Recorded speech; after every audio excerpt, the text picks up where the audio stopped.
جب ہم کسی دوسرے کی بات غور سے سننے لگتے ہیں تو ہم اپنے کانشیس سے آزاد ہو کر اس کے کانشیس کے ساتھ مل جاتے ہیں۔ یہی وجہ ہے کہ جب ہم کوئی لیکچر سنتے ہیں تو ہمیں لگتا ہے کہ ہمیں سمجھ آ گئی ہے اور ہمیں مسئلے کے حل کا پتہ چل گیا ہے، لیکن تھوڑی ہی دیر کے بعد ہم پھر اپنی اس ان نیچرل سٹیٹ میں واپس آنے لگتے ہیں۔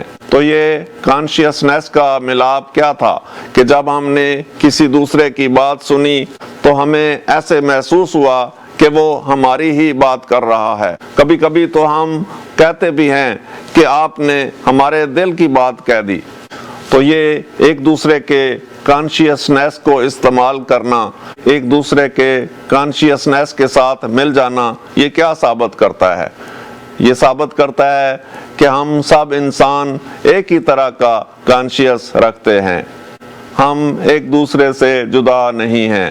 تو اس سارے پرابلم کا سلوشن لائف کو اچھی طرح انڈرسٹینڈ کرنے میں ہے۔ یہ جو ہم کہتے ہیں کہ ایز از قبول کرنا، یہ مسئلے کا حل ہے۔ تو جو ہماری ایز از سٹیٹ ہے، اگر وہ ان نیچرل ہے تو ایز از قبول کرنا مسئلے کا حل نہیں ہے۔ ہم اس ان نیچرل سٹیٹ کے اتنے عادی ہو چکے ہیں کہ ہمیں نیچرل سٹیٹ کا اندازہ ہی نہیں کہ وہ ایک الگ دنیا ہے۔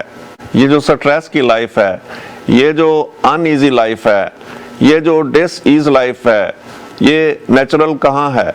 یہ جو میں نے ڈیزیز کو ڈسیز کہا ہے، ہر بندہ سٹریس کا شکار ہے، ہر بندہ ڈسیز کا شکار ہے، یہ نیچرل کہاں ہے؟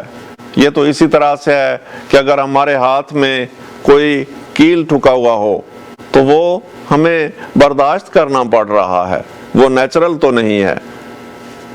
اور یہ ہماری ان نیچرل سٹیٹ کی حالت بھی ایسی ہی ہے۔